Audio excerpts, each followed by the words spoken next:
Buenas tardes a todos. Le damos la más cálida bienvenida a la celebración del 10º aniversario de la Fundación Astur, en la que contaremos además con la distinguida presencia de dos invitados internacionales quienes abordarán los retos de la actual coyuntura económica mundial. Para ello, nos honran con su presencia, su excelentísima presencia, el secretario general de la OCDE, Organización para la Cooperación y el Desarrollo Económicos, José Ángel Gurría, y la secretaria general de la CEGIB, Secretaría General Iberoamericana, Rebeca Greenspan, a quienes le damos la más cálida bienvenida a nuestro país. Queremos saludar a los representantes del cuerpo diplomático presentes, miembros de organismos internacionales, autoridades nacionales y departamentales, cuerpo directivo y consejo asesor de la Fundación Astur y de otras organizaciones amigas que hoy nos acompañan, y a todos los asistentes que hoy están con nosotros en este día tan especial. También agradecer a Presidencia de la República por habernos cedido sus instalaciones para la realización de esta actividad. Queremos compartir con ustedes varios mensajes recibidos, si bien fueron muchos y agradecemos a todos los que nos han hecho llegar sus mensajes, vamos a destacar solamente 3 y en nombre de ellos a todos los que nos hicieron llegar también sus felicitaciones por este día. El presidente de la República nos escribe: de mi mayor consideración, agradezco y valoro la invitación a participar en la tarde de hoy en la celebración del 10º aniversario de la Fundación Astur. Lamentablemente, compromisos agendados con anterioridad me impiden estar presente junto a ustedes. En este día tan especial para la Fundación, deseo enviar mi afectuoso saludo y felicitaciones a todos sus integrantes, en especial a mi querido amigo, el contador Enrique Iglesias, doctor Tabaré Vázquez, presidente de la República Oriental del Uruguay.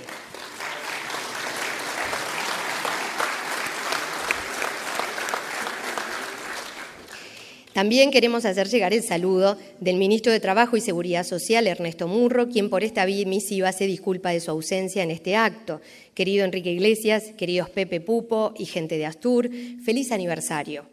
Un muy fuerte abrazo a todas y todos. Saben cuánto hubiera querido estar ahí con ustedes, agradeciendo y reconociéndolos, compartiendo como lo hemos tratado de hacer en estos 10 años. Otra actividad simultánea, a la que creo comprenden que no puedo faltar, me impide estar con ustedes. Es el Congreso Anual de la Organización Nacional de Asociaciones de Jubilados y Pensionistas en Piriápolis. Saben ustedes que nuestro compromiso con los objetivos y realizaciones de Astur, con Enrique y Pepe en particular, desde el BPS y desde este ministerio sobre todo, como personas. Enrique es una personalidad que Uruguay nunca se colmará de admirar y agradecer. Y este nuevo jalón que ha significado y significará Astur es un ejemplo más de su vida. Reafirmando nuestro compromiso con ustedes, con vuestros objetivos y concepciones compartidas, vaya un fuerte abrazo y un hasta pronto y siempre, Ernesto Murro, Ministro de Trabajo y Seguridad Social.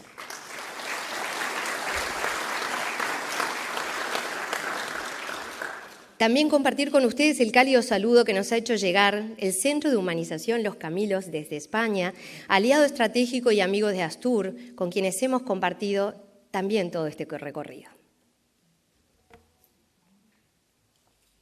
Humaniza sin piedad cada ciudad.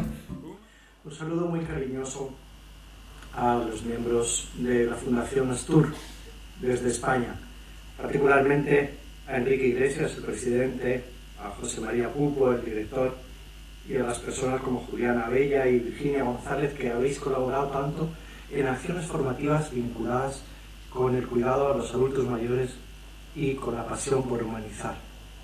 Muchas gracias por colaborar y por engendrar este nodo con nosotros, el Centro de Humanización de la Salud de los Camilos de España, porque compartimos la pasión por poner esa sabiduría del corazón operativa en el cuidado de las personas mayores y en particular de las que se encuentran al final de la vida. Ojalá que tengáis mucha salud para seguir comprometidos por la humanización y ojalá podamos seguir empeñados juntos para llegar a más personas y construir así un mundo más humano. Enhorabuena, felicidades, un abrazo con mucho cariño. La ciudad humaniza sin parar, donde no hay paz. A continuación, y antes de darle la palabra a nuestro presidente, el contador Iglesias, queremos compartir con todos y con todas un video que resume la labor de estos 10 años.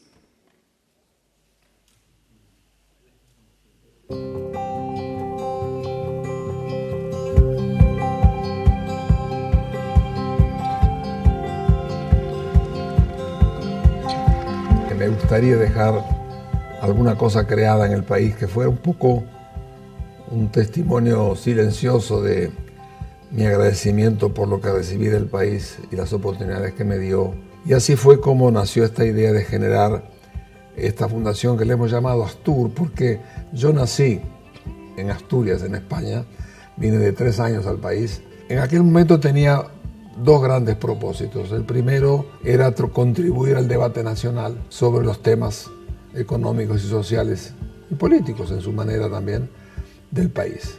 Y lo segundo era tomar algún sector que pudiera ser relevante para la vida de los uruguayos. Pero a mí se me ocurrió, a lo mejor por vocación debido con mi propia edad, de que el tema de los mayores, de la generación mayor, podía ser un tema de interés, donde tampoco hay tanta investigación. La Fundación Astur, como agente de innovación, ha contribuido al intercambio intelectual y al debate sobre el presente y futuro del país. Un gran esfuerzo de investigación que lo hicimos en la creación de un grupo de trabajo con muchas personas, con muchos seminarios, se movieron muchas decenas de personas que desfilaron por esta casa para discutir los grandes desafíos del futuro del Uruguay. Y así nació un libro que es Uruguay más 25, nos permitió discutir abiertamente los grandes temas, el tema de la educación, el tema de la seguridad social, el tema de la política internacional, el tema de la productividad, en fin, grandes temas que dieron lugar a una propuesta de grandes pactos. En algún momento publicamos un libro que se llamó Impresiones y Reflexiones sobre estos grandes pactos como primera contribución. Invitamos a muchos personajes de la vida latinoamericana y norteamericana y también europeos que vinieron a traer sus experiencias, sus vivencias. Durante 10 años, bajo el lema Vejez más cuidada, más activa, se desarrollaron diversos programas, especialmente con el apoyo de la cooperación internacional. Las personas mayores somos como una criatura, necesitamos cariño. Y que es un grupo que sigue creciendo, y que sigue creciendo no solamente en número de personas, sino en los años de vida. Uruguay es un país que tiene hoy una de las esperanzas de vida más grandes de América Latina y uno de los más grandes en el mundo. Y ahí incursionamos con la ayuda de un organismo español, una institución española llamada Los Caminos, que nos ayudó a entender el problema, a explicarlo y sobre todo para poder contribuir a la formación de aquellas personas que se dedicaban a cuidar mayores. Con dicha intención, Fundación Astur realizó capacitaciones y conferencias para formadores, cuidadores, asistentes personales y otros profesionales del área, muchos de los cuales se realizaron en el marco de la ley que crea el Sistema Nacional Integrado de Cuidados. Ahí está, corazón. Muy bien. Un punto de vista distinto, la humanización. Allí se encaraba mucho el tema de la humanización. Saber qué es lo que tiene esa persona, ¿verdad? Hacer una escucha activa, no solamente aceptar a la persona incondicionalmente, sino escuchar. La escucha activa es muy importante, sobre todo en los adultos mayores, ¿verdad? Astur lleva impartidas más de 35.000 horas de capacitación. Ser realmente profesional en lo que estamos haciendo. Y un mundo de valores que aprendí ahí, los reafirmé. Terminamos en julio de ese año y al mes comencé yo a trabajar como asistente personal. O sea, me volví a insertar en el mercado laboral, ¿no? Era importante darles la oportunidad de que si querían tuvieran algún tipo de actividad. Y eso nos abrió muy lindo el campo porque nos permitió trabajar en un dominio de cosas que nos permitieron además vincularnos a Montevideo, pero también al interior del país. Y ahí se hizo un trabajo muy interesante de envejecimiento activo. La vida cambia cuando nos ponemos en grupo y nos juntamos a divertirnos, a hacer gimnasia. Porque yo antes de venir acá, te digo, no me podía ni atar los championes. Tenía ya que pedir que me ataran los championes. Eso me enojó mucho, porque no me podía agachar. Entonces yo empecé gimnasia. El proyecto era hacer los viveros, la actividad que fomenta una vejez activa y más longeva. Lo que nos pareció también muy interesante y lo seguimos explotando es, dado que todo mayor recibe en este país una tableta, pues nos pareció que era importante que alguien les enseñara a usar la tableta. Yo sería un primer cliente para eso. Y ahí los chicos del liceo de los últimos años mostraron interés en actuar voluntariamente, en dedicar unas horitas a la semana para ayudar a los mayores a manejar este maravilloso instrumento. La Fundación generó proyectos para favorecer el bienestar de las personas mayores, en especial las de sectores más vulnerables, con el objetivo de desarrollar habilidades, realizar acciones físicas y recreativas, de turismo social, generar espacios de encuentro y socialización y brindar mayor calidad de vida, a la vez que potenciar la comunicación intergeneracional.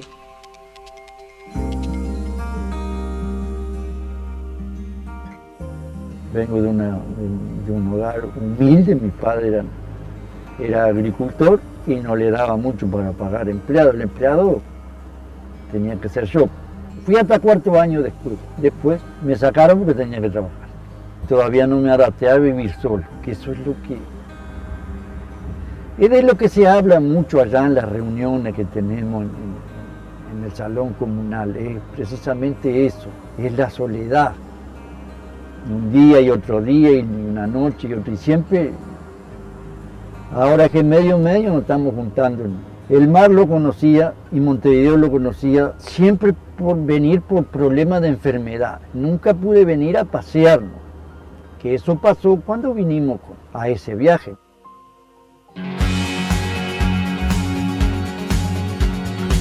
Y ahora estamos en una tercera etapa, que es la etapa de la humanización del trato al mayor. Ese trato que es tan importante porque incorpora respeto, afecto e interacción con las otras generaciones, donde todos se benefician, el joven como el mayor. Es así que Astur implementa centros de referencia para envejecimiento activo, brinda un espacio de comunicación en televisión abierta y a través de su revista Nuestros Mayores. También estará lanzando su primera edición 2020 de premios de gran aporte académico en distintas áreas. Últimamente yo le diría que otro tema que nos va a preocupar es el tema del sistema que sostiene a la seguridad social. Yo creo que vamos a intervenir en este tema con más intensidad para abrir espacio a los grandes pactos. Ayudamos al cambio a través de sectores, de personas, de instituciones que aprendiendo de estas lecciones pueden realmente promoverlo. Pero somos una institución pequeña, nosotros no somos una institución que tenga capacidad para promover el cambio por nosotros, sino simplemente ayudar a que otros lo hagan mejor. Entonces con esto lo que hacemos es fertilizar a los sectores que actúan, dándoles elementos para que lo hagan mejor. Eso sería nuestro mejor triunfo.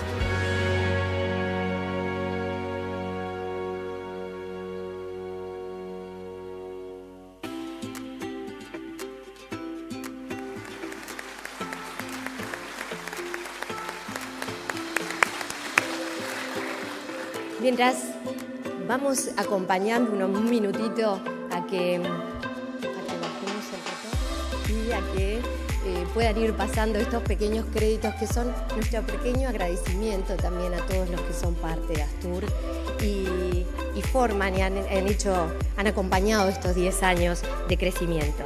De esta manera también hemos intentado resumir lo que han sido estos 10 años de historia, de trabajo centrado en la gente, en el país, de un equipo que cada día siente el compromiso que honra el deseo de nuestro presidente y a todos quienes son parte y destinatarios de Astur. En estos créditos, como les decía, nuestro humilde agradecimiento a quienes son parte, han sido parte y esperemos sigan siéndolo durante muchos años más y que de alguna forma han sido constructores de esta realidad de Astur. Ahora sí, cuando ya estamos terminando lo que es nuestros agradecimientos, ahora sí, sin más dilación, damos la palabra al presidente de la Fundación Astur, contador Enrique Iglesias.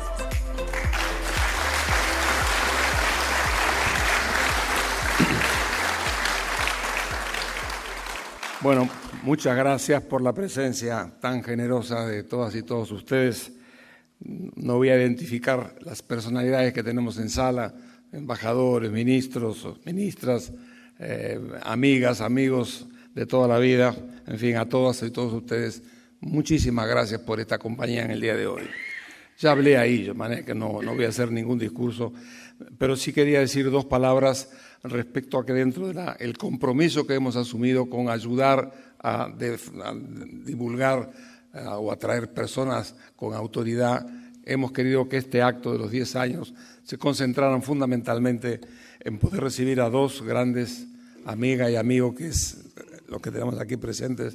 El amigo Ángel Gurría es amigo de veras, porque me recordaba recién que hace 50 años que nos conocemos. Él era un niño, yo ya era bastante, pero así fue. Y la verdad que en todas las cargos que yo he tenido, en las oportunidades, siempre ha habido un mexicano antes. Es muy interesante saber, hay una especie de determinismo de México con respecto a mi vida profesional y sobre todo en el campo de los amigos. Él es un gran amigo, pero además es una gran personalidad.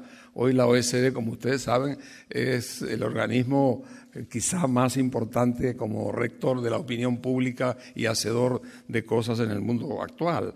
Tenerlo con nosotros, y hizo un viajecito de 12 horas de París para venir aquí para este acto, es una cosa que yo tengo que agradecerle. Es un gran amigo, es una honra para nosotros tenerlo aquí, y ustedes verán que el tema a que lo hemos seducido a que hablara es nada menos qué está pasando con el mundo de hoy. Yo espero que nos pueda dar alguna respuesta, no va a ser fácil, ¿no? Pero ahí lo vamos a oír. Y le hemos pedido a mi querida amiga Rebeca Grispan, una gran personalidad del mundo latinoamericano y del mundo, que tiene detrás de sí, fue vicepresidenta de Costa Rica, funcionaria de alto nivel en las Naciones Unidas y ahora ejerce la Secretaría Iberoamericana, que ayudamos a crear hace muchos años y que hoy está en buenísimas manos. También nos trae, es una persona de reflexión sobre estos grandes temas, y la perspectiva iberoamericana, por cierto, está muy cerca de su actividad actual, y eso es la contribución que yo quiero agradecerle muy especialmente. Y termino diciendo lo que son los mensajes finales. Yo creo que es la primera acción de la Fundación, el poder discutir los grandes temas. Yo creo que es importante, en momentos en que nuestro país está ejerciendo la democracia plenamente, en libertad y con todos los valores respetados. Yo creo que es muy importante ayudar a pensar que el mundo que tenemos por delante es un mundo de cambio difícil, comprometido, y que es bueno saber cómo tenemos que movernos. Yo creo que por eso que nos pareció importante el debate en el día de hoy. Pero quiero dejar también muy claro por qué el tema central de nuestro trabajo se ha concentrado en el tema de los mayores. Digamos, en todo caso, que el trabajo de la Fundación no es el presidente, es un equipo, el equipo que tenemos ahí, que dirige el amigo Pupo, en pequeñito el equipo, pero sobre todo el conjunto de directores y consejeros que tenemos ayudando, dando su trabajo, su tiempo, sus ideas. Todo eso es lo que está detrás de este ejercicio. Y lo hemos concentrado en los mayores, ¿por qué? Bueno, porque es mi club, ¿no? De alguna manera. Pero no, aparte de eso, lo primero de todo, porque en cierta forma la nacionalidad, nuestro ser nacional, está muy unido al respeto al mayor y el apoyo al mayor. Aún antes de la independencia mismo ya teníamos preocupación por la situación de pobreza de las personas mayores. Yo creo que es parte de la identidad nacional el procurar tener hoy las políticas sociales más desarrolladas que hay en América Latina, ciertamente están en nuestro país. Por tanto, preocuparnos de que esas políticas continúen es la primera gran preocupación de todos. Hoy me preguntaba la prensa respecto al tema de la seguridad social, ¿sí? ¿Es un grave problema? Sí, no, es un problema que hay que resolver con la voluntad de todos y enfrentando los temas, y nada menos que el hecho que estamos viviendo más. Eso es lo primero, que es una bendición. Lo otro es encontrar solución para poder administrar eso en una economía equilibrada. Y eso es lo que hay que hacer a partir de la negociación. Pero los otros 2 mensajes que están en el video que acabamos, yo quisiera reiterarlos. Yo creo que el tema del sistema de cuidados, todo lo que significa acompañar al mayor en dificultades, es muy importante a partir de lo que se llama el video la humanización del trato al mayor, que es algo más que acompañarlo, es el trato en sociedad. Yo creo que a veces se ha disminuido un poco en ese sentido la dinámica del mundo moderno, a eso que muchas veces el trato al mayor no esté en la primera línea de la actitud de la sociedad. Hay que reiterarlo, es muy importante. Las culturas originarias en América Latina lo saben muy bien. Yo creo que eso de humanizar es lo que está detrás del esfuerzo de acompañar con la preparación de gente que acompaña a mayores. Es uno de los componentes, pero la humanización es el gran mensaje. Y por último, el tema de que en este momento ya tenemos 750.000 personas mayores de 65 años. Al final del año 2050 vamos a estar llegando a más de 1 millón de personas, y quizá más de 1 millón de personas. ¿Ese es un problema? No, eso es una oportunidad. Yo me resisto a que se defina al mayor como un problema. Es una oportunidad. Si sabemos que detrás de eso está el cuidado al mayor, está el ocio, está la formación y está también la posibilidad de que esas personas mayores puedan seguir aportando a la sociedad su conocimiento en formas que sean compatibles con todos los sistemas de seguridad social. Tenemos que trabajar en eso. Y tenemos que trabajar pensando que en el fondo hay un capital acumulado ahí. Y de alguna manera, si quieren seguir aportando, buscar las formas de flexibilidad para poder hacerlo. Yo creo que este tema de considerar a la mayor como una oportunidad y no como un problema es el punto de partida del futuro de nuestro país para atender este gran tema con que nos hemos comprometido tan temprano en nuestra vida democrática. Nada más, muchas gracias y ahora los dejo con los oradores principales de ustedes.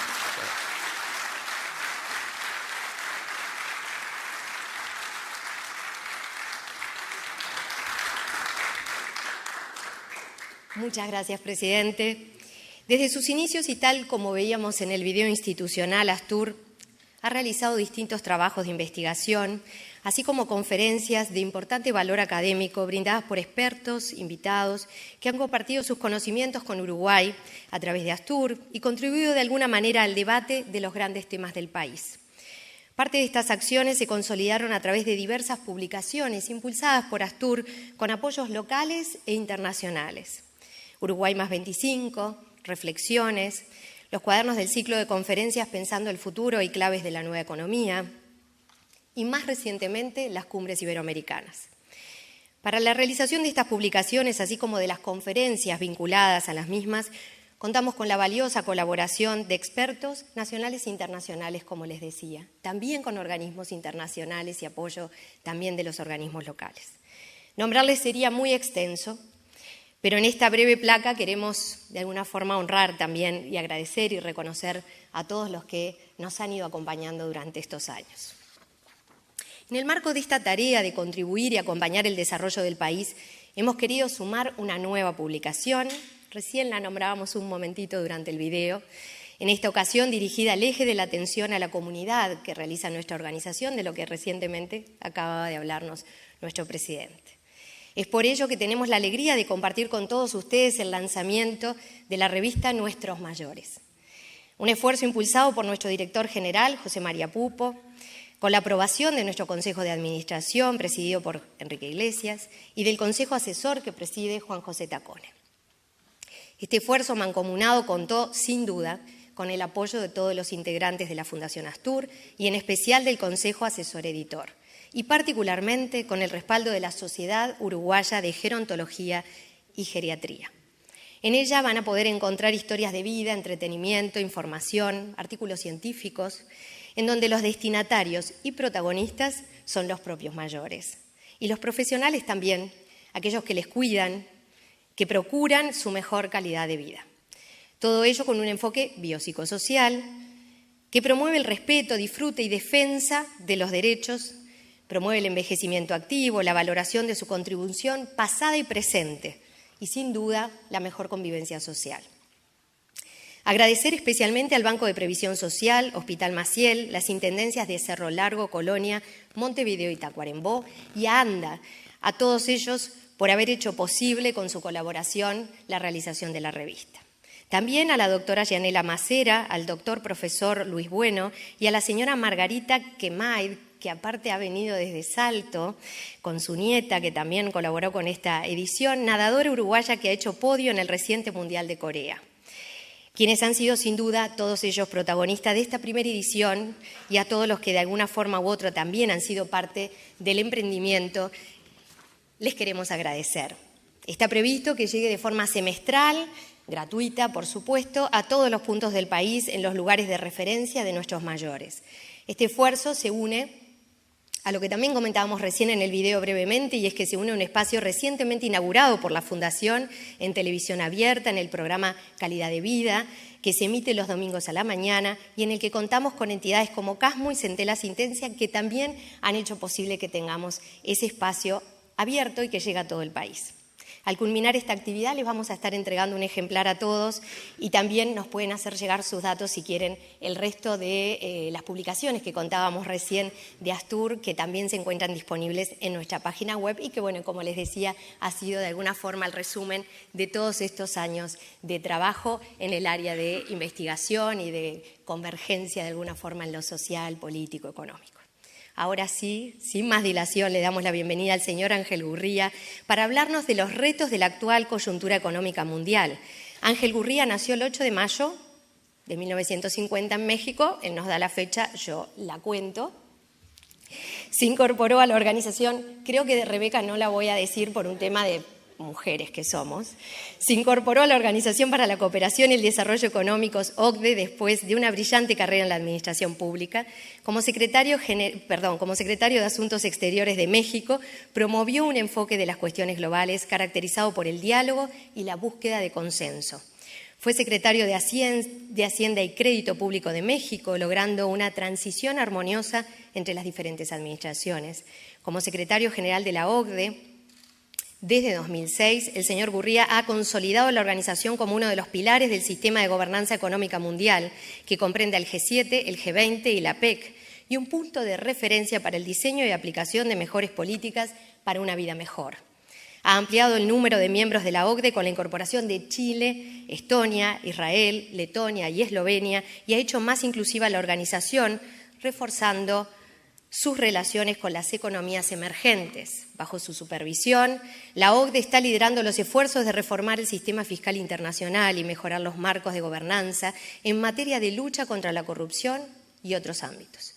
También ha sido el precursor de una nueva visión del crecimiento que promueve el bienestar de la población, teniendo en cuenta a las mujeres, las cuestiones de género, los jóvenes, y ha ampliado la contribución de la OCDE a la agenda global, en particular a través del Acuerdo de París sobre el cambio climático y la adopción de los Objetivos de Desarrollo Sostenible.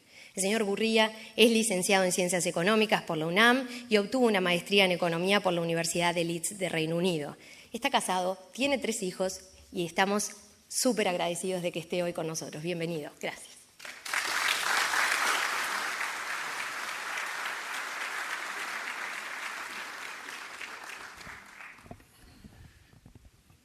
Muchas gracias. Los amigos de Enrique Iglesias tenemos una regla básica, y es que cuando Enrique llama, nosotros vamos. Es así, muy práctica, muy rápida, muy fundamental. Yo simplemente quisiera enfatizar lo que mencionó Enrique, de que cuando nos conocimos hace 50 años yo era niño, ¿no? O casi. Lo que pasa es que nos conocimos en la casa de mis suegros. Mi suegro era Carlos Quintana, que fue secretario ejecutivo de la CEPAL antes de Enrique. Y después le entregó la CEPAL a Enrique. Y luego, por supuesto, Enrique pasó al BID, y entonces otro mexicano, Antonio Ortiz Mena, era el presidente, y Enrique tomó el comando del BID, y entonces eso quiere decir que Enrique va a ser el próximo secretario general de la OCDE.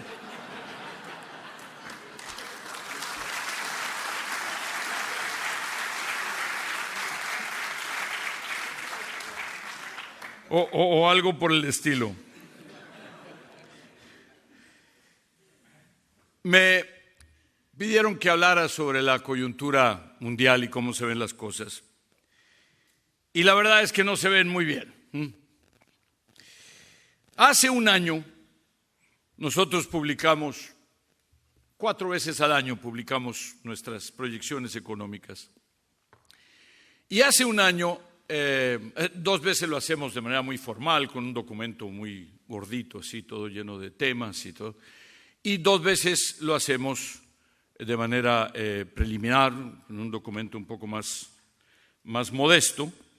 En este caso, el último lo hicimos el 19 de septiembre, o sea, hace pocos días, menos de un mes. Resulta que hace un año dijimos que para estas alturas, 2019, 2020, estaríamos creciendo entre el 3,9, quizá con un poco de suerte, llegaríamos al 4% de crecimiento en este bienio. ¿Por qué es importante lo del 4%? Porque era la velocidad a la cual estábamos creciendo antes de la crisis.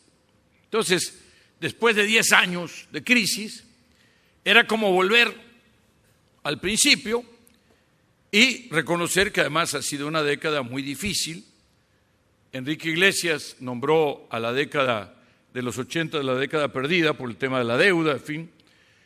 Yo diría que, bueno, esta con la crisis más importante económica y financiera de nuestras épocas, de nuestras vidas, de todos, incluyendo las nuestras de edad más avanzada. ¿Por qué? Simplemente porque compararlo con los años 30 y todo eso no tiene mucho sentido, habían otras circunstancias.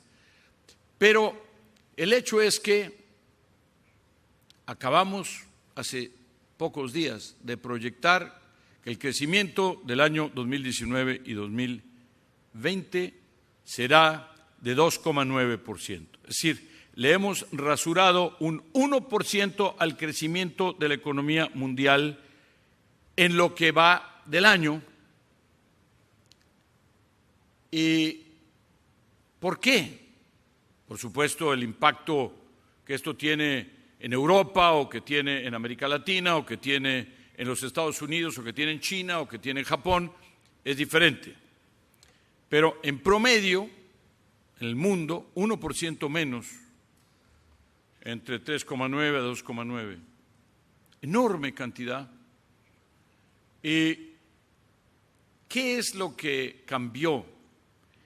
Cuando uno ve los ejercicios científicos, a los científicos les gusta mucho tener una absoluta igualdad de circunstancias y después ver qué es lo que pasa en medio para poder definir qué fue lo que pasó y cómo cambió y por qué esto de aquí no se parece a lo de acá, ¿no? Entonces, los físicos, los químicos, les gusta tener esta posibilidad de tener circunstancias idénticas. Bueno, en un año que es un periodo cortísimo, ¿qué pasó? Pues que a partir del 2018, sobre todo en la segunda mitad, y durante una buena parte del 2019, y seguimos todavía, empezaron las sanciones comerciales, los aumentos de las tarifas, y yo te pongo la tarifa y entonces yo te pongo la tuya y entonces yo le subo y entonces yo le subo, y después se pone del acero y se pone del aluminio y se pone de los blue jeans y se pone del whisky bourbon no sé qué y se pone y le va uno subiendo y le va uno subiendo y hasta que estamos en la situación en que estamos hoy.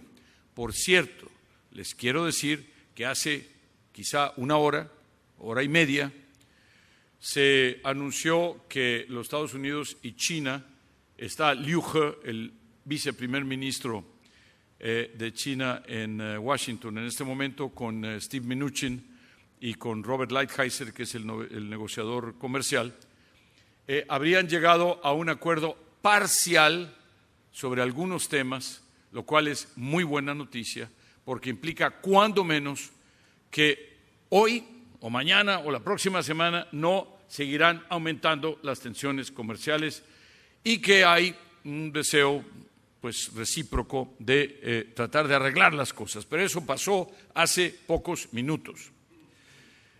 Hasta hace pocos minutos lo que teníamos era la perspectiva de que pudieran empeorarse las cosas y que entonces estuviésemos en peligro no solo ya de seguir con esta caída de la actividad económica, sino inclusive con la posibilidad de que pudiésemos entrar en una recesión internacional. Qué bueno esta última información que les acabo de compartir, que la tomé de la televisión, es una buena noticia en ese sentido. Parecería que cuando menos no se van a poner las cosas peor en el muy corto plazo. ¿Y qué pasó con la economía del mundo a partir de que entraron todas estas restricciones comerciales? Pues que mientras más subían las restricciones comerciales, los últimos 12 meses, 15 meses, 18 meses, se iba cayendo el crecimiento del comercio poco a poco, hasta que hoy, en el primer trimestre del año 2019, probablemente el segundo trimestre también, el crecimiento del comercio fue negativo, es decir, dejó de crecer y empezó a crecer de manera muy pausada, muy modesta, y probablemente se volvió negativo. Quiere decir que el comercio mundial se contrajo en 2019, en lo que va del año. ¿Y esto qué? Bueno, ¿qué pasa? ¿Cuál es el significado? Bueno, pues muy sencillo.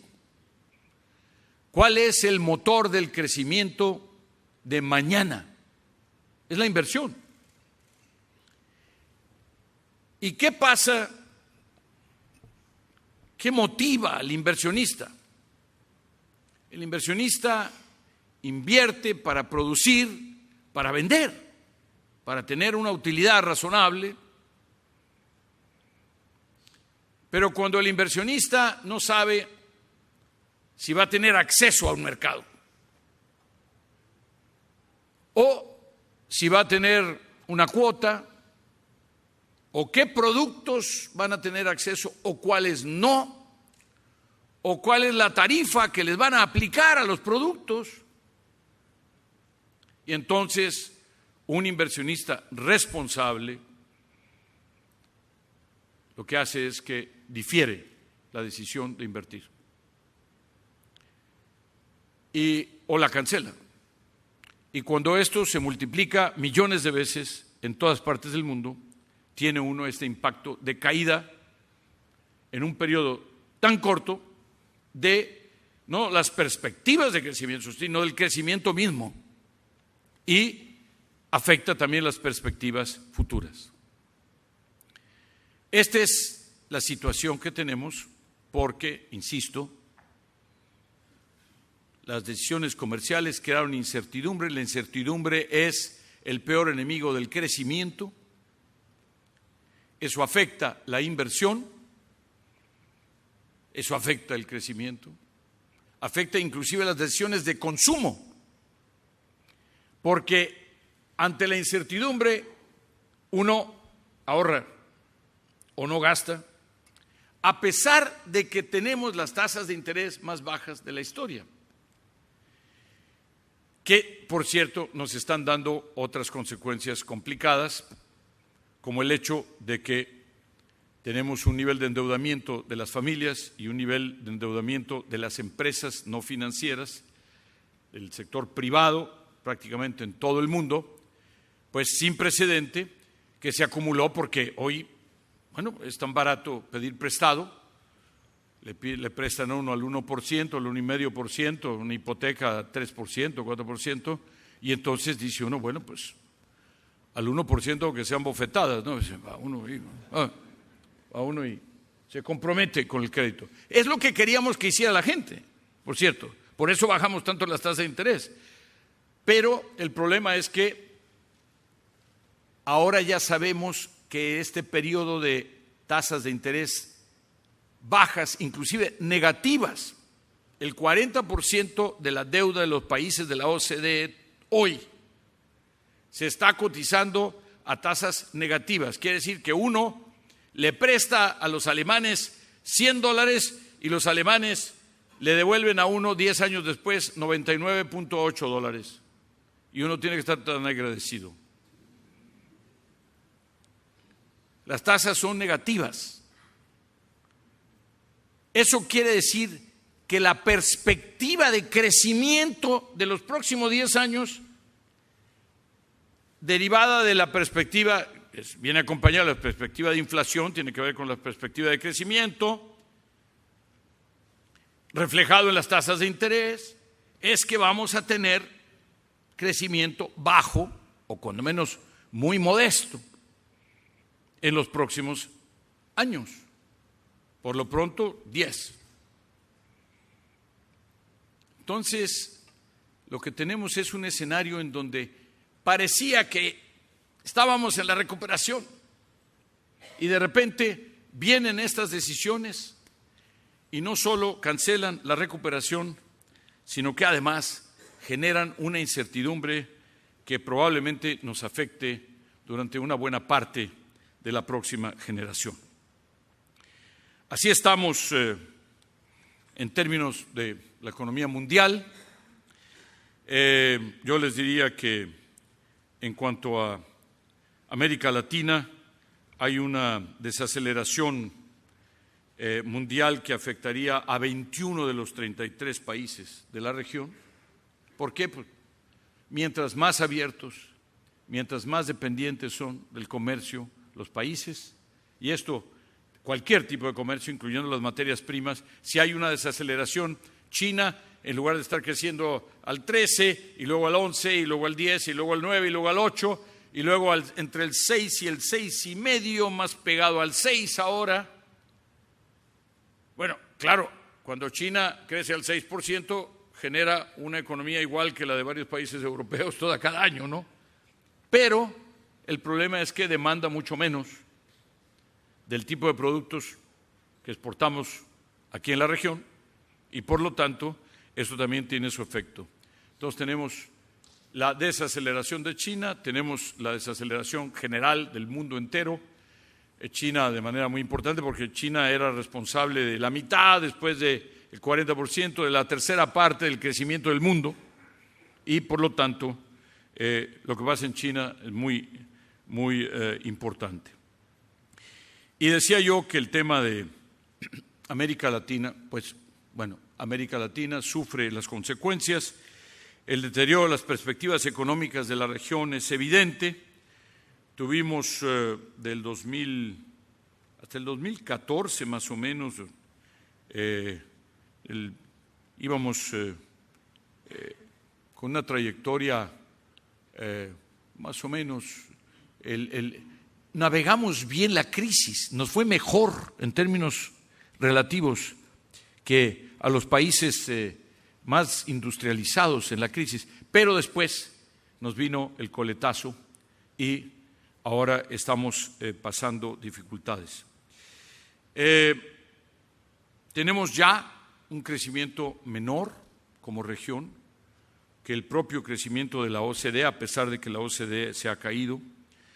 En 2018 bajamos a menos del 1% de crecimiento, 0,9% en América Latina, y en 2019 probablemente será 0,5%. Es decir, 0,1 más o menos, lo que ustedes dicen, pero la tendencia es muy clara. Estamos moviéndonos de manera muy rápida hacia un crecimiento muy modesto, cuando además, si crece 1 o 2% la economía de Holanda, bueno, pues, con un crecimiento demográfico prácticamente flat, etcétera, pero cuando América Latina crece a 0,5%, bueno, pues obviamente no es suficiente para poder alcanzar ni siquiera la demografía. Ahora, ha habido muchos avances en América Latina, esto hay que reconocerlo y hay que darle aquí a nuestro señor presidente de la Fundación Astur y a Rebeca y a tantas gentes como ellos a lo largo de tantas décadas. Les debemos precisamente el hecho de que América Latina hoy sea un lugar diferente, países diferentes, mucho más modernos. Solo el relato que nos hizo hace un momento respecto del cuidado que se tiene con las personas de la tercera edad es un excelente ejemplo. Pero tenemos un problema que no solo es de la América Latina, pero que afecta a la América Latina en particular. La OCDE publicó hace unos pocos meses un estudio que se llama The Squeezed Middle Classes, ¿no? Que yo creo que en español quiere decir algo así como las clases medias apachurradas o alguna cosa así, ¿no? En donde básicamente lo que dice es que las clases medias cada vez les cuesta más trabajo ser clase media porque está creciendo más rápido la salud, la educación, la vivienda, las diversiones, todo. En cambio, no crecen los ingresos, no crecen los salarios y cada vez más la gente se acerca al nivel en donde entre clase media y pobreza, y que una buena parte de toda esta clase media está a 3 meses, solo a 3 meses de volverse pobre. Quiere decir que si pierde 3 meses de ingresos, pasa de la línea de clase media para abajo. Es decir, la vulnerabilidad de la clase media, y estamos hablando en la OCDE, que son los países en términos relativos de mayores ingresos. Entonces, ¿qué sucede? Que la clase media está perdiendo importancia desde el punto de vista de clase económica, pero también de clase política. Se está haciendo chica. ¿Y qué sucede cuando la clase media le cuesta cada vez más trabajo seguir siendo clase media y siente que el entorno no le está favoreciendo? Pues se enoja, se molesta, protesta, en el mejor de los casos protesta. Pero también es un hecho que pierde la confianza en las instituciones, los jóvenes sobre todo. Entonces tenemos el fenómeno de la caída del crecimiento, tenemos el fenómeno del crecimiento del desempleo, tenemos el fenómeno del crecimiento de las desigualdades, pero tenemos un fenómeno muy importante de pérdida de la confianza en las instituciones. ¿Y en qué instituciones? En todas las que hemos creado en los últimos 100 años.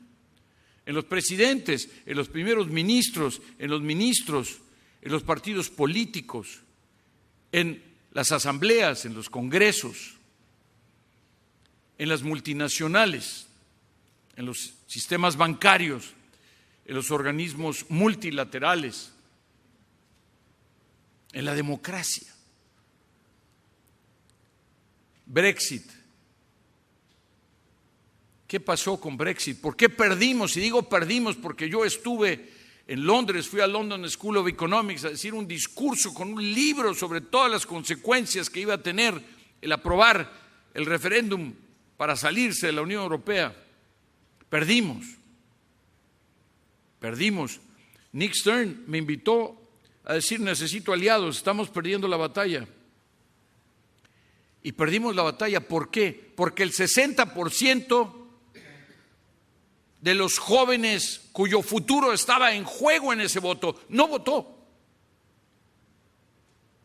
Y no votó quizá porque sintió que para ellos un referéndum no tenía nada que ver, que ese sistema democrático, por cierto, yo no soy muy partidario de los referéndums porque creo que tienen muchos problemas, pero independientemente del diseño y de las condiciones y de todo lo demás que haya que establecer para hacer un referéndum legítimo, el problema es que lo perdimos por unos pocos que no fueron a votar y ganaron los que ya tenían décadas de decir que no querían ser parte de Europa y que muchas veces no conocen ni siquiera Londres.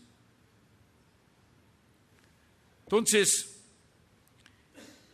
eso hace que, estaba yo con el primer ministro de la República Checa, señor Babiš, finales del año pasado, y lo acababan de confirmar, le acaban de dar el voto de confianza para ser primer ministro en el Parlamento después de 9 meses para formar gobierno. El señor Rutte de Holanda se tardó 7 meses para formar gobierno. El señor Rutte tenía una coalición de 2 partidos con mayoría de 10. Hoy tiene una coalición de 4 partidos con mayoría de 1.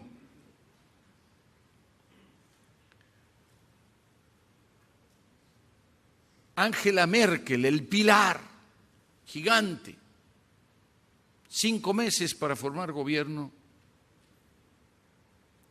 Los suecos, el país más igualitario, crecimos todos con esta idea de Suecia, Olof Palme, etcétera, ¿no?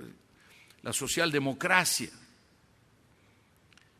4 meses para formar gobierno y un gobierno totalmente dividido, centro derecha 40%, centro izquierda 40% y en medio 20% de ultras recalcitrantes que hoy tienen el equilibrio del poder. Y lo que pasó en Italia, 2 veces ya, y lo que pasó en España, en donde se fragmentó la política de una manera totalmente inesperada, pero también en Estonia, en Finlandia. Y vean ustedes la división social que existe en los Estados Unidos o los resultados electorales en países como México o como Brasil, en donde la constante es que hay un grupo importante, en todos estos casos mayoritario, de personas que lo que quieren es cambio porque no están satisfechos con el statu quo. Este es el resultado concreto de estas cosas de las que estamos hablando. No son entonces nada más cifras, no son entonces nada más cuestiones de comparativos estadísticos. Estamos hablando de que no logramos entender, no logramos incorporar, no logramos darle al crecimiento un sentido incluyente y que permitimos que inclusive en la etapa de la recuperación dejáramos fuera a muchos que hoy nos están recordando que están insatisfechos. Quisiera comentarles en este contexto de América Latina, pues que a Uruguay le va muy bien. A Uruguay le va bien porque es de los países que más han avanzado. La economía uruguaya tiene fundamentos sólidos, está diversificada en mercados, productos, servicios, tiene una política macroeconómica sólida, tiene una amplia liquidez, un manejo fiscal prudente.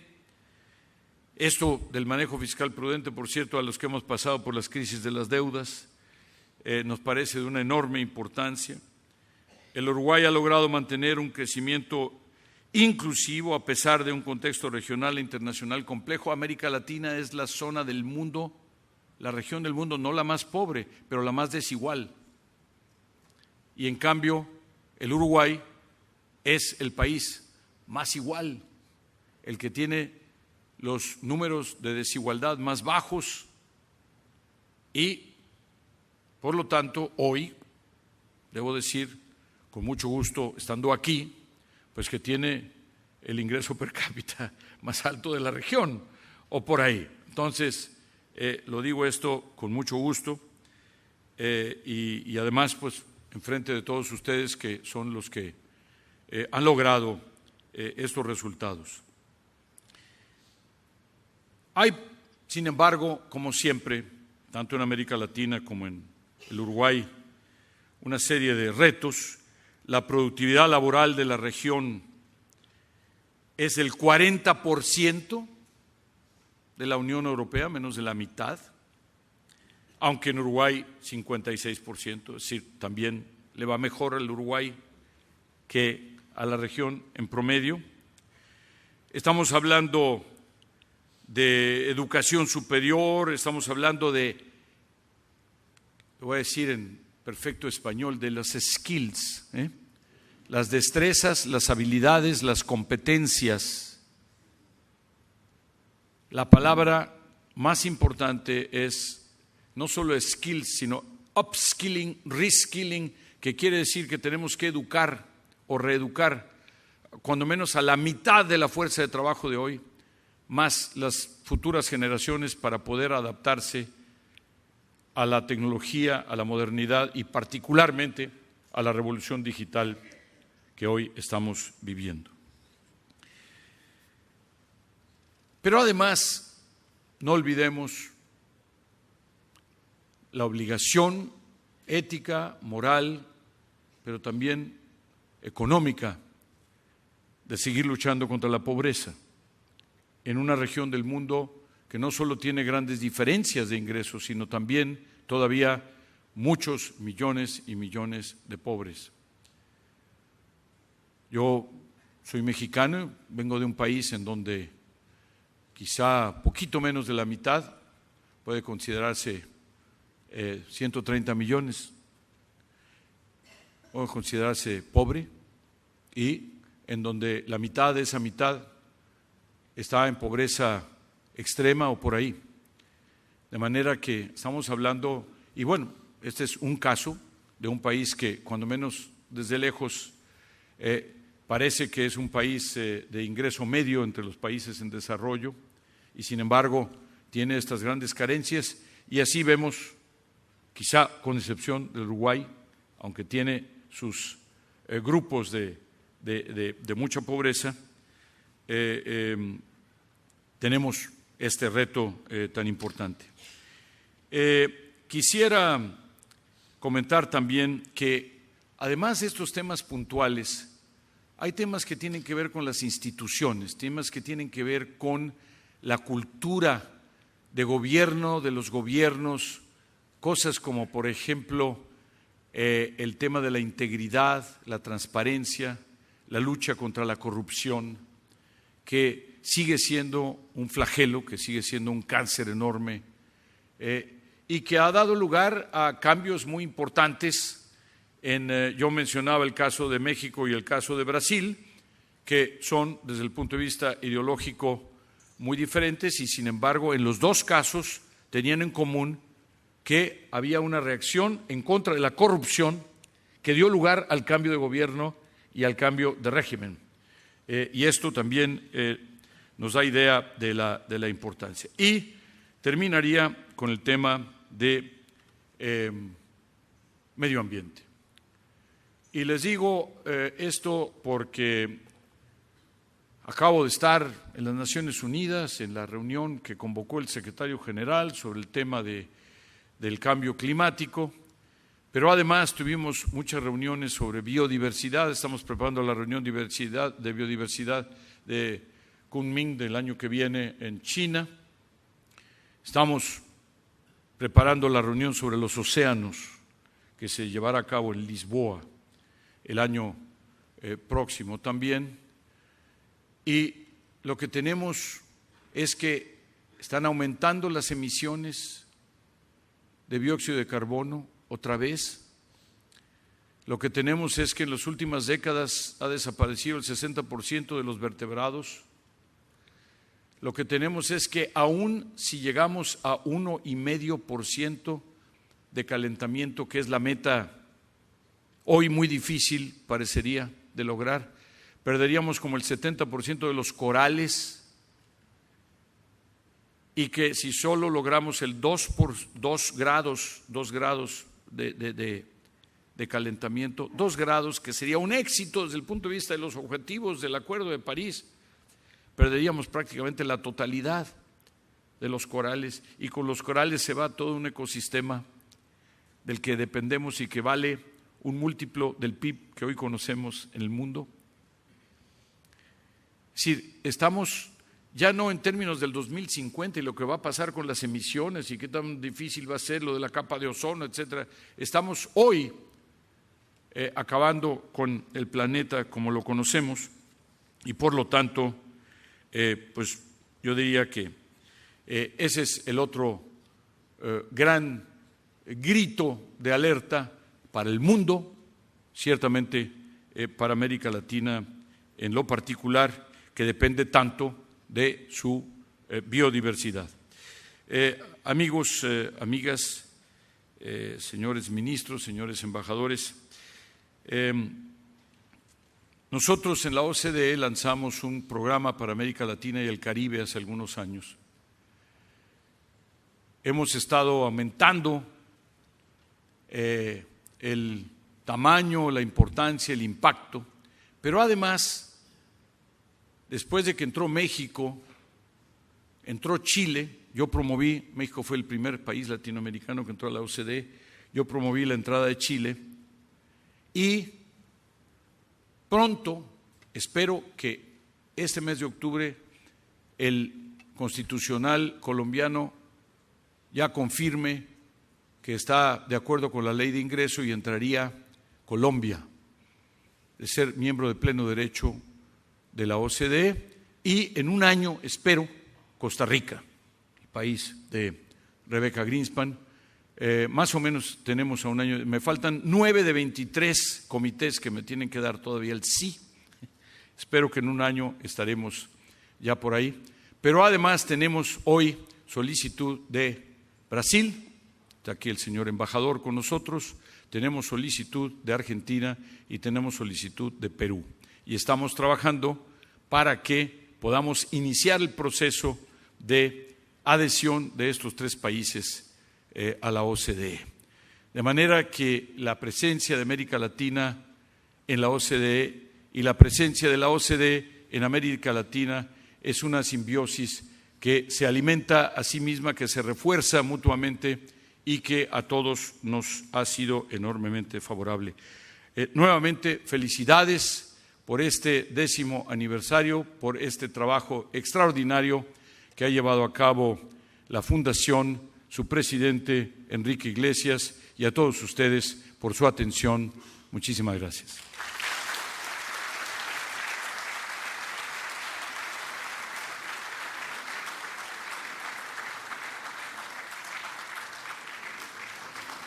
Agradecemos al señor Gurría por su brillante exposición, la que además nos deja reflexionando, ¿verdad?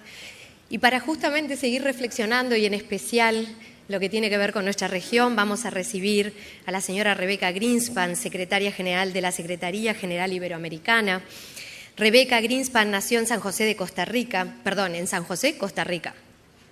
Fue elegida por unanimidad secretaria general iberoamericana en 2014, vicepresidenta de Costa Rica entre el 94 y el 98 y también desempeñó el cargo de ministra de Vivienda de su país, ministra coordinadora de Asuntos Económicos y Sociales y viceministra de Finanzas. En 2010 fue elegida secretaria general adjunta de las Naciones Unidas y administradora asociada del Programa de las Naciones Unidas para el Desarrollo PNUD. Entre el 2006 y 2010 fue directora regional para América Latina y el Caribe de PNUD. Fue miembro del panel de alto nivel sobre financiación para el desarrollo convocado por el entonces secretario general de la ONU, Kofi Annan, y es presidenta del Consejo de Administración del Instituto Internacional para el Medio Ambiente y Desarrollo. En 2017 recibió el reconocimiento a la excelencia Forbes y el Gobierno de España le concedió la Gran Cruz de la Orden Civil de Alfonso X el Sabio. Es licenciada en Economía de la Universidad de Costa Rica y máster en Economía de la Universidad de Sussex y fue investida doctora honoris causa por la Universidad de Salamanca, la Universidad de Extremadura y la Universidad Europea gracias a su trayectoria profesional. Bienvenida, señora Greenspan. Adelante, estamos con usted.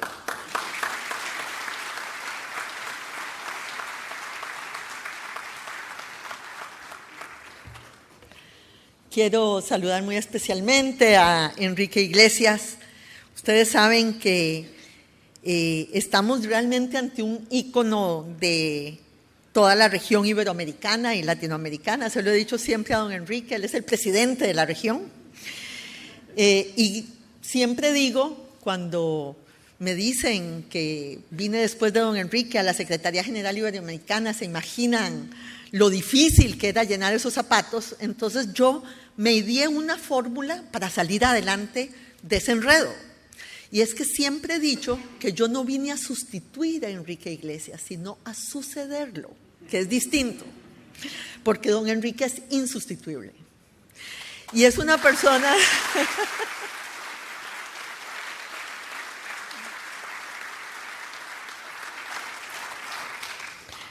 Es una persona, ustedes saben que uno conoce mucha gente muy inteligente, con mucho poder en los ámbitos en que nos movemos, pero hay gente que usa no siempre el poder para construir. Don Enrique siempre ha usado sus puestos, su poder para construir, para dejar algo mejor que cuando él llegó. Y lo que está haciendo ahora en Astur, don Enrique, es impresionante, realmente. Lo que usted ha hecho en estos 10 años por este tema tan importante en el que usted está trabajando, que es el tema de las personas mayores, que me parece una de las cosas más loables que uno puede hacer. Yo perdí a mis abuelos en la Segunda Guerra Mundial, en la ignominia, así que más que nunca creo que las sociedades que se precian a sí mismas son aquellas que cuidan realmente de sus mayores. Así que lo que usted está haciendo realmente es muy importante y muy especial. Y como siempre, tratando de hacer grandes pactos, de que hayan proyectos comunes de sociedad, que es la única manera de avanzar hacia adelante, en lo que usted siempre ha construido en esta región. A don Enrique lo llamamos el hombre de las dos orillas, porque une Latinoamérica con la península ibérica. El otro día que estuvimos en un congreso en Madrid, decía la presentadora, la directora de una cumbre empresarial, decía, en realidad debemos decir que don Enrique inventó la palabra Iberoamérica, ¿no? Es el hombre realmente por excelencia de las dos orillas. Yo siempre, a mí me preguntan muchas veces, muchos de ustedes me han oído, si Iberoamérica existe, ¿no? ¿Qué es eso del espacio iberoamericano? Y yo siempre contesto lo mismo.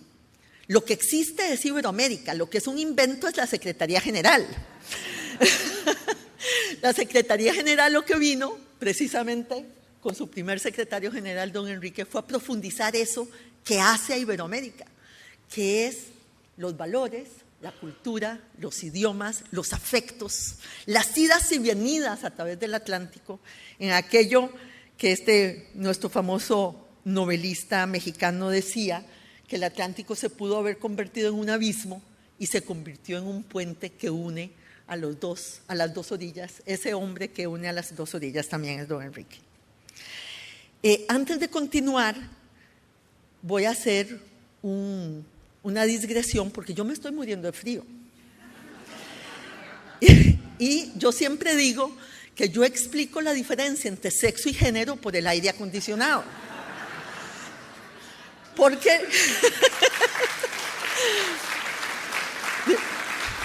ustedes saben que las mujeres tenemos una presión arterial más baja que los hombres y por tanto nos da más frío, ¿verdad? Esa es una diferencia biológica, ¿verdad? Lo que es una diferencia de género es que las que nos morimos de frío somos nosotras. En todas las conferencias, nosotros no vemos, los hombres están felices con su traje y tal, y nosotras estamos envueltas, vean a Silvia, con su bufanda, allá también, todas las mujeres estamos muertas de frío y nunca vemos a los hombres muertos de calor. Entonces, ¿cuál es el tema de género? ¿Quién controla el aire acondicionado? ¿No? Eso es evidente. Bueno.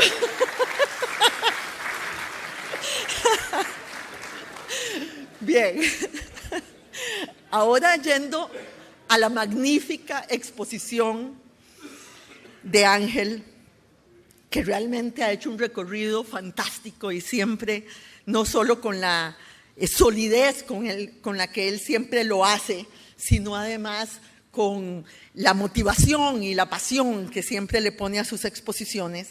Déjenme tratar de hacer algunos comentarios. No voy a hacer otra exposición, voy a tratar de comentar, como me ha pedido Enrique, la exposición excelente y maravillosa de Ángel. En primer lugar, sobre esta primera parte de cuál es el momento económico en el que estamos y el tema de la guerra comercial entre China y Estados Unidos fundamentalmente, y la debilidad o la crisis por la que está pasando la Organización Mundial del Comercio para poder ser un broker en esa disputa. Cuando estuvimos ahora en Naciones Unidas, en Nueva York, el secretario general de Naciones Unidas en su discurso precisamente habló de su preocupación porque estemos entrando en un periodo de dos sistemas divergentes, enfrentados.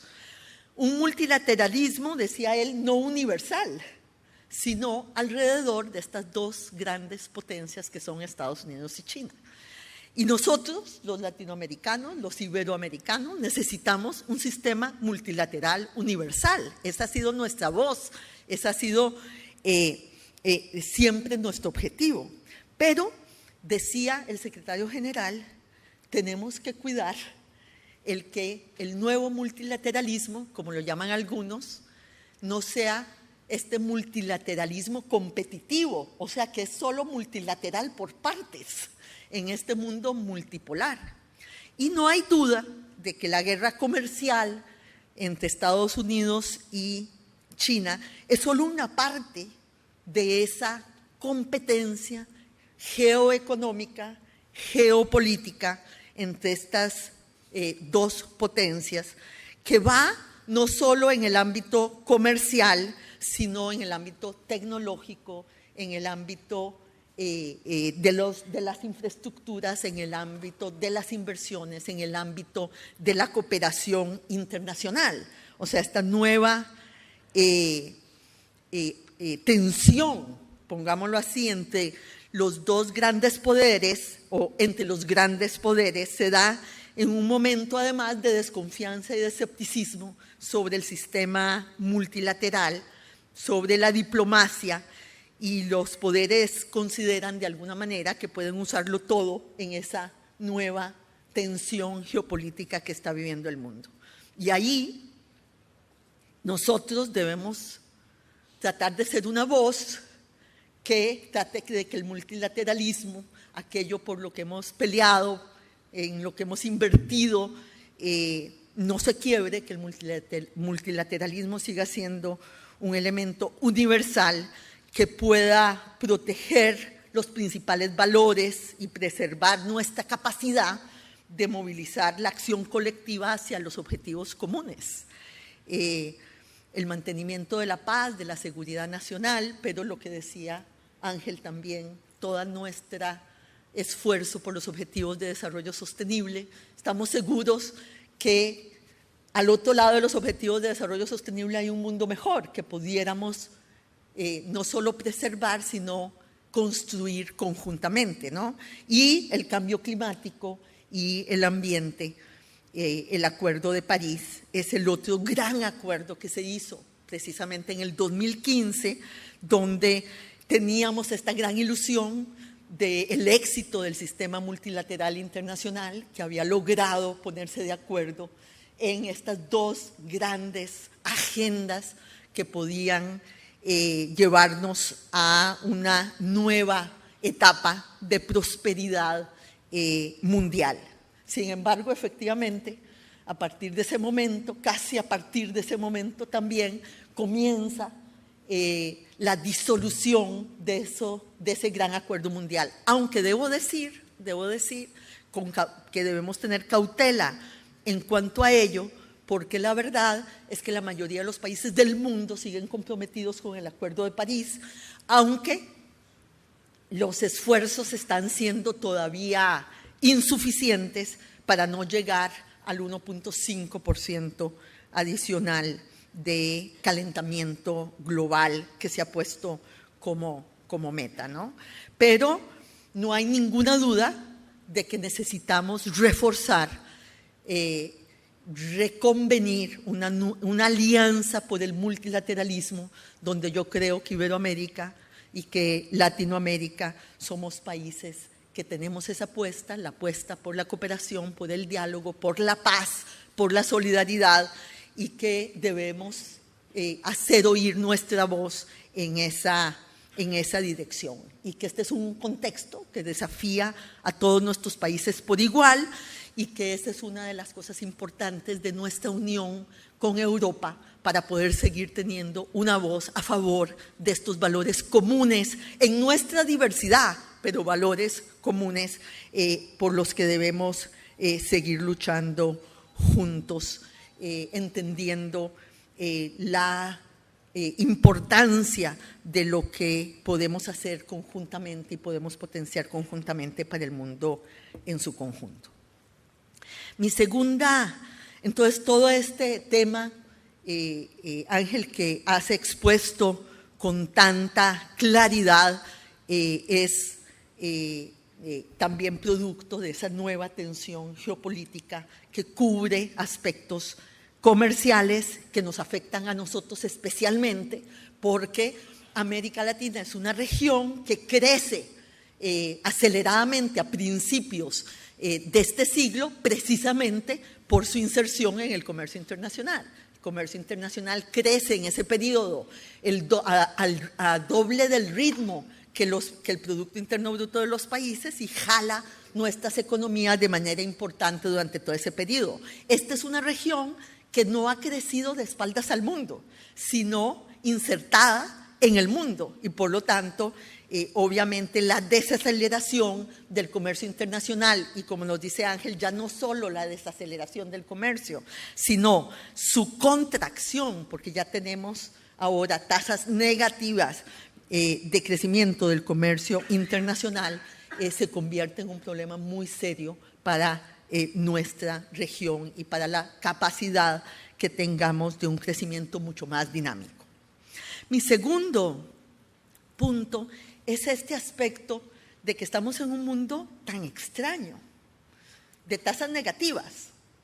Decías que el 40% de la deuda de la OECD está en tasas cero o negativas, el 25% de la deuda mundial está en tasas cero y tasas negativas, y por lo tanto eso refleja una perspectiva de crecimiento pesimista de la inversión de los inversores. Y parte del problema que tenemos es que estas tasas negativas, ¿a quién están beneficiando? Están beneficiando fundamentalmente a las grandes compañías y a los países ricos. Porque uno esperaría que en un mundo de tasas cero o tasas negativas, mucho de ese flujo se esté viniendo para los países emergentes, que podrían estar dando tasas de rentabilidad y oportunidades de inversión mucho mejores que las que se están viviendo en los países que tienen estas tasas tan bajas. Pero eso no está pasando. O sea, lo que está pasando, que es parte del problema que estamos viviendo, es que esa inversión se está yendo a los bienes que ya existen, no ampliar nuestra capacidad productiva. Un ejemplo que yo he dado es que la baja en las tasas impositivas en Estados Unidos, que proveyó de una cantidad enorme de dinero nueva para la inversión, ¿a dónde se fue ese dinero? El 80% de ese dinero se fue a lo que se llaman la recompra de acciones por parte de las mismas compañías. O sea, las compañías, en lugar de usar toda esa disponibilidad y esa liquidez para invertir en nuevas tecnologías, para invertir en nuevos mercados, para invertir en nuevas ideas, para ampliar la investigación tecnológica, lo que hacen es aumentar el precio de sus acciones comprándolos ellos mismos.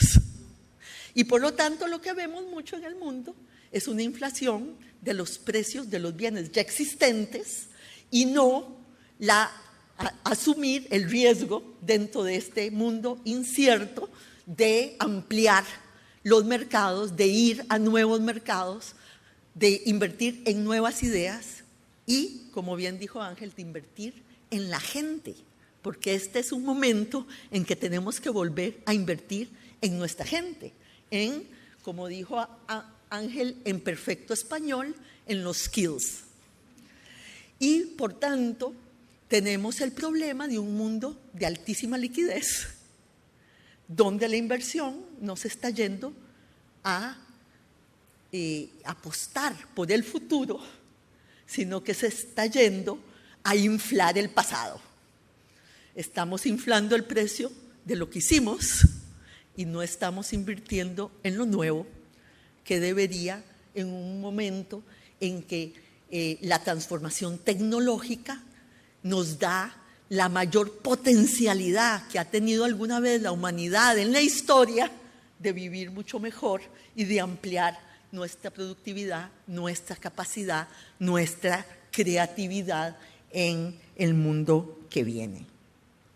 Y hay ahí algunas cosas estructurales en esto. Algunos dicen que este pesimismo sobre el futuro puede venir del cambio demográfico, de que nos hemos vuelto más conservadores, ¿no? Por nuestro cambio demográfico. Otros dicen que el problema es precisamente el no saber qué es lo que va a pasar. Esta enorme incertidumbre de que hoy probablemente está subiendo la bolsa por el anuncio de un acuerdo parcial entre China y Estados Unidos, pero dentro de una semana no sabemos si la noticia será efectivamente, como bien dijo Ángel, que más bien lo que va a pasar es que baje la bolsa porque se dice que no, que el acuerdo parcial ya no está ahí o porque hay una nueva andanada de aranceles sobre los bienes de consumo. Y por tanto este tema de que hay demasiado ahorro y poca inversión es un tema estructuralmente problemático para nosotros, pero que también podría representar una oportunidad. ¿Qué debemos hacer en nuestros países? ¿Qué debemos hacer en los mercados emergentes para tratar de atraer, de bajar el riesgo, de bajar la incertidumbre y de permitir que toda esa liquidez mundial pueda venir a nuestros mercados a invertir en nuestra productividad, en los temas que tenemos que asumir en nuestra región? Tenemos que duplicar la infraestructura, tenemos que duplicar nuestra inversión en ciencia y tecnología, tenemos que mejorar nuestra educación, tenemos que mejorar nuestros servicios, tenemos que invertir en la innovación y el emprendimiento. ¿Cómo hacemos para que toda esa liquidez pueda ayudarnos a hacer las tareas que debemos hacer todos juntos? Y probablemente ahí, digo yo, los bancos de desarrollo y las políticas de los países, asumiendo parte del riesgo que representa esa incertidumbre, debería poder atraer mucha más inversión a nuestros países en este momento de desaceleración que tanto nos preocupa a nosotros en la región. Ahí hay que pensar qué más podemos hacer ante ese dato para efectivamente beneficiarnos nosotros de unas tasas de interés cero, que es lo que significa, o negativas. Cuando yo estudiaba, yo creo que ustedes también, don Enrique, Ángel, cuando ustedes estudiaban tampoco creíamos que íbamos a tener que pagar por dar nuestros ahorros al sistema financiero, ¿no? Hoy en día eso se llama derrotismo. ¿Cómo derrotamos el derrotismo en nuestros países? Haciendo ver las oportunidades de inversión que nosotros representamos. Y por supuesto, ahí está todo el tema de nuestra integración. Si nuestros países estuvieran más integrados, si pudiéramos tomar pasos firmes para una mayor integración de nuestra región, probablemente las oportunidades de inversión serían más claras, las reglas del juego estarían más estables y podríamos atraer parte, aprovechar parte de esa oportunidad que tenemos hoy en día en el mundo y que nosotros no estamos aprovechando porque esos recursos se están yendo, como dije, a lo ya existente en los países ricos y en las compañías que han aumentado su endeudamiento a un costo cero. Mi segundo punto sobre lo importante que dijo Ángel sobre el tema del empleo y de la clase media en América Latina. Yo creo que ese es un tema fundamental sobre el que efectivamente hemos trabajado mucho y la OECD ha trabajado mucho. América Latina, estoy hablando en promedio, ¿no? Hay muchas diferencias en nuestra región, pero América Latina cambió su estructura social en los últimos años. Efectivamente, la expansión de la clase media fue muy impresionante. 80 millones de personas entraron a la clase media en América Latina en los primeros 15 años de este siglo. Y hablo de la clase media no solo de aquella, no tomando en cuenta como clase media aquella que simplemente salió de la pobreza, esa que está a 3 meses de diferencia con los que están en la pobreza. No, estoy hablando de una clase media que se separa de la línea de pobreza y que podríamos llamar realmente clase media. Alrededor de una tercera parte de nuestra población por primera vez está ahí. La otra parte es aquellos que salieron apenas de la línea de pobreza, pero que no podríamos llamar clase media. Los hemos llamado los sectores vulnerables. Porque si bien no están por debajo de la línea de pobreza, se parecen mucho a los pobres. No tienen muchos de ellos seguridad social. Muchos de ellos están insertos en el sector informal de la economía. Y por lo tanto, es un sector de mucha vulnerabilidad, que es el que estamos viendo que está volviendo a caer por debajo de la línea de pobreza. Hoy en día, América Latina hoy tiene la tasa más alta de personas por debajo de la línea de pobreza que hemos tenido desde el comienzo de este siglo. Alrededor del 30% de la población, cuando estábamos alrededor del 24% de la población, ha caído, está por debajo de la línea de pobreza.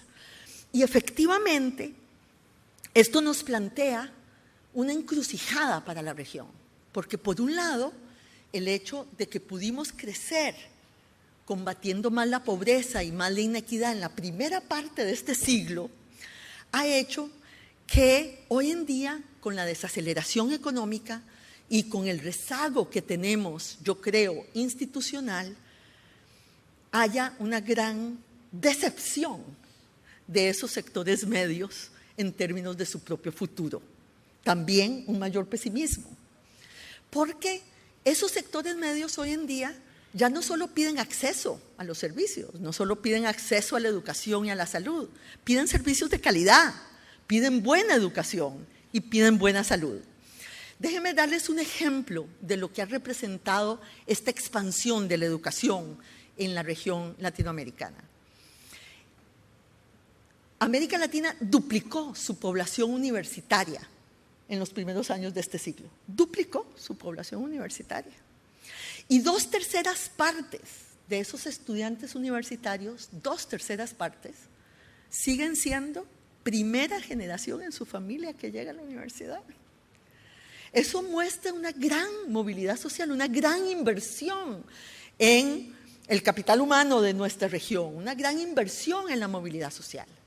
Sin embargo, estos son los otros 2 o 3 datos que les doy sobre ese fenómeno. Eso que es tan positivo va junto al hecho de que América Latina es la región del mundo con la mayor deserción universitaria. O sea, los muchachos entran a la universidad, pero no terminan sus estudios. Y sus perspectivas de inserción laboral son muy precarias. Y por lo tanto hay una gran decepción de ellos y de su familia, porque este esfuerzo que han hecho para llevar a sus hijos a la educación superior no está siendo remunerado en el mercado laboral. ¿Por qué? En primer lugar, porque muchos de estos muchachos han ido a educaciones diferentes, porque muchos han ido a tal vez malas escuelas, malos colegios y por lo tanto a una mala educación. Y el hecho de que la educación, la calidad de la educación no sea universalmente buena en tu país hace que la transferencia intergeneracional de la desigualdad va a estar dictada por las diferencias educativas en el acceso a la educación de los distintos sectores sociales de la sociedad. Entonces, el segundo dato con respecto a esta población que llega a la universidad, primera generación, la mayoría de ellos no tienen pasaporte. Más del 50% nunca ha salido de su país. Y en un mundo tan competitivo, donde parte de lo que se exige en el mercado laboral es el conocimiento del mundo, lo que ahora se llaman las habilidades blandas, harán que si no hacemos algo, las oportunidades estarán sesgadas a favor de ese otro tercio que sí tiene una historia familiar que le ha permitido tener esas oportunidades.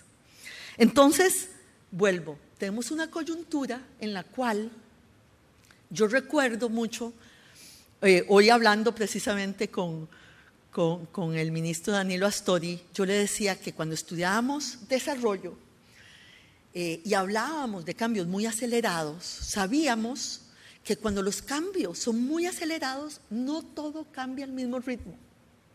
Y yo creo que a nosotros en la región, y hablaste de las instituciones, Ángel, yo creo que nos ha pasado una cosa similar. La sociedad ha ido más aceleradamente que las instituciones. Ha cambiado más rápidamente la sociedad y la economía que lo que las instituciones han podido absorber. Las instituciones se han quedado rezagadas con respecto a la sociedad y a la economía. Pero el cambio institucional es una cosa muy difícil. Los que hemos estado en el sector público sabemos que nadie nos remunera, nadie nos felicita por hacer un cambio institucional. Que pasa un poco lo que en mi país se dice sobre el largo plazo, ¿no? Que el problema de largo plazo en los gobiernos y el cambio institucional es una tarea de largo plazo, ¿no?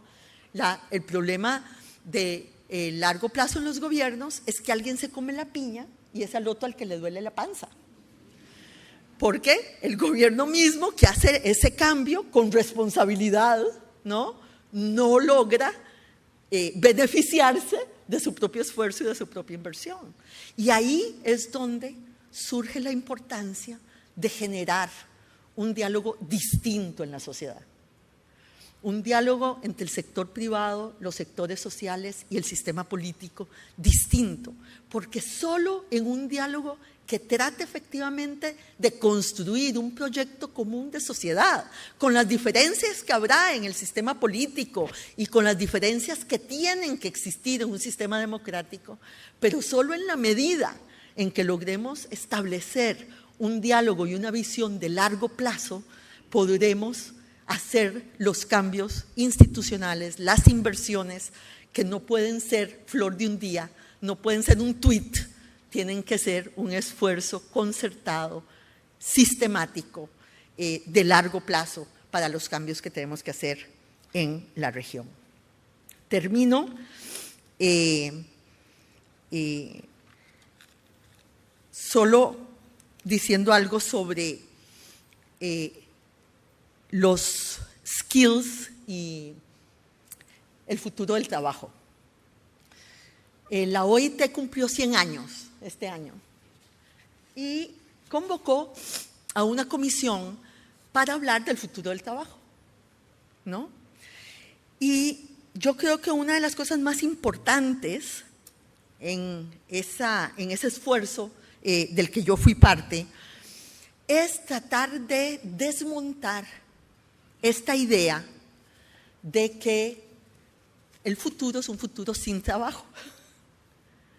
Nosotros realmente, después de ver muchos de los estudios, donde en muchos lados se pone mucho el énfasis, o como lo vemos en muchos de los periódicos o de los medios de comunicación, se pone el énfasis en los trabajos que van a desaparecer.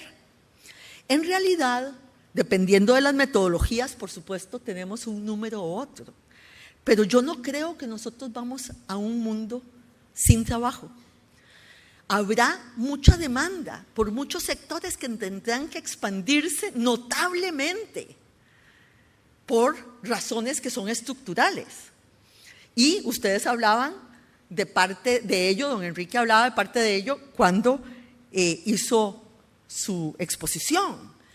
Vamos a necesitar mucha más salud, porque vamos a vivir muchos más años. El sistema de salud tendrá que cambiar muchísimo, pero tendrá que expandirse sin duda. Vamos a necesitar mucha más educación, porque vamos a tener que educarnos a lo largo de la vida, porque ya no basta con salir con un título de la universidad, porque hoy en día vamos a tener que educarnos y abrazar la educación a lo largo de nuestro ciclo de vida. Vamos a necesitar mucho más industrias creativas y entretenimiento, porque vamos a vivir más.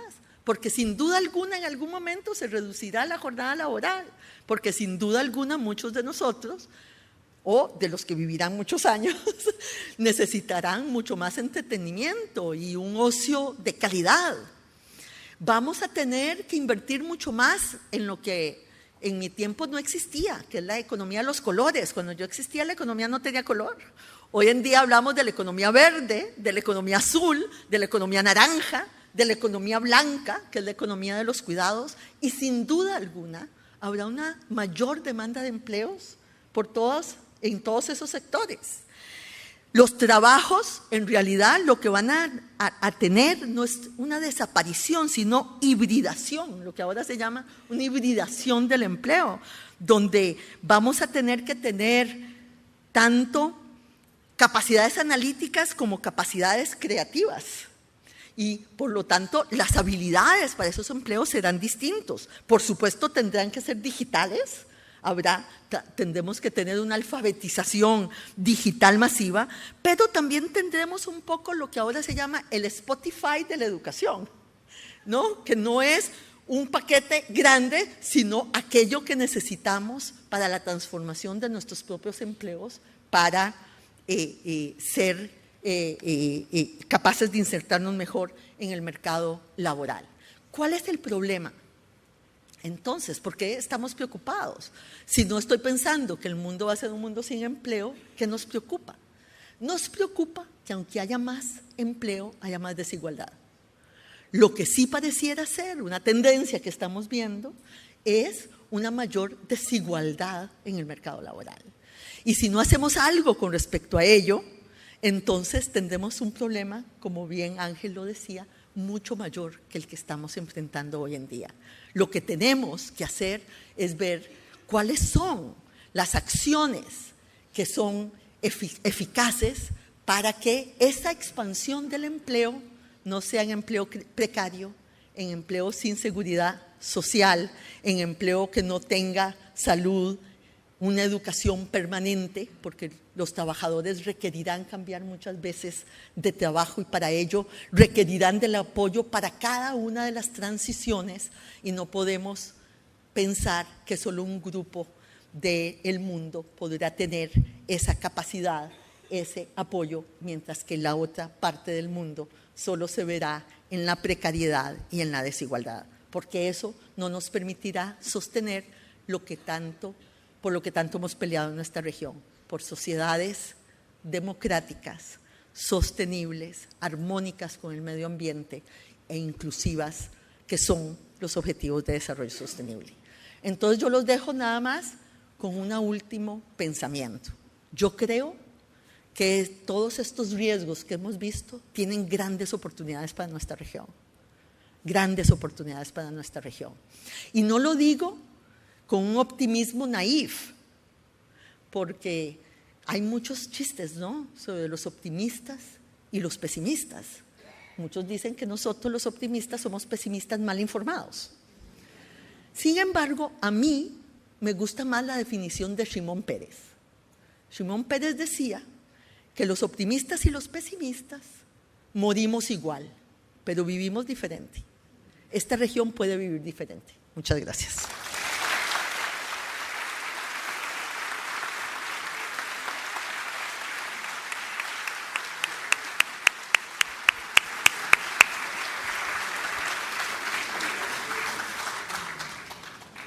Muchísimas gracias, Rebeca. La verdad que ha sido un placer escucharte, además de todo lo que ha significado, todo lo que nos aportaste hoy. Contador, antes de hacer los agradecimientos finales, unas palabritas de cierre. Ay. Hola, sí. Bueno, yo quiero agradecer en forma muy especial a mis amigos Ángel y Rebeca por sus excelentes presentaciones. No podíamos haber tenido un marco tan agradable y tan útil como el que hemos tenido para recordar un poco estos 10 años de vida de la Fundación Astur. Por tanto, en nombre personal y de mis colaboradores, muchas gracias por la excelente presentación. Yo sacaría una conclusión de estas presentaciones. La primera es que realmente estamos entrando en un periodo difícil del mundo en todos los planos, en el económico, en el social y en el político. Uno podría decir claramente que estamos en un cambio de época. Y los cambios de época siempre han sido traumáticos, no son fáciles. Si no recordemos lo que fue el pasaje del siglo XIX al XX con los 30 años del año 14 al año 45, con guerras, crisis, etcétera, etcétera. No es el caso actual, pero sí es el caso de decir que estamos en un cambio de época que va a proponer grandes desafíos. Yo coincido con Rebeca de que hay muchos peligros, pero también hay muchas oportunidades. ¿Qué conclusión podríamos sacar nosotros con respecto al momento que estamos viviendo, al momento político que estamos viviendo? Estamos en el ejercicio de la democracia plena, como tenemos en nuestro país, cosa que hay que valorar y defender, pero tenemos que también extraer alguna conclusión frente a este mundo que se nos viene, lleno de problemas, lleno de desafíos, lleno de oportunidades. Yo creo que es importante, yo diría, sacar esta conclusión. Lo primero de todo es que los dos pilares con los cuales se puede avanzar, venciendo las dificultades y aprovechando las oportunidades, es la estabilidad y la seguridad. Son las dos cosas con las cuales un pequeño país como el nuestro puede orientarse a ir de alguna manera construyendo los caminos de la prosperidad en los años que vendrán. Y la segunda conclusión es entender que frente a esas dificultades es el momento de los grandes acuerdos políticos. Yo comprendo que estamos viviendo una democracia llena de desencuentros, de encuentros, pero es importante reconocer que frente a este panorama del mundo difícil y para aprovechar sus oportunidades hay que ejercitar al máximo la capacidad de que el Estado, las empresas y la sociedad civil sean capaces de llegar a acuerdos en ciertos temas fundamentales. Esto es quizá lo más importante, la mejor conclusión que uno podría llevar de esta celebración de estos primeros 10 años. Yo les agradezco en nombre de mis colegas y mis compañeros a todas y todos ustedes y nos están ayudando a un principio que yo siempre he mantenido en mi vida y es tener siempre más proyectos que recuerdos. Muchas gracias a todas y todos ustedes.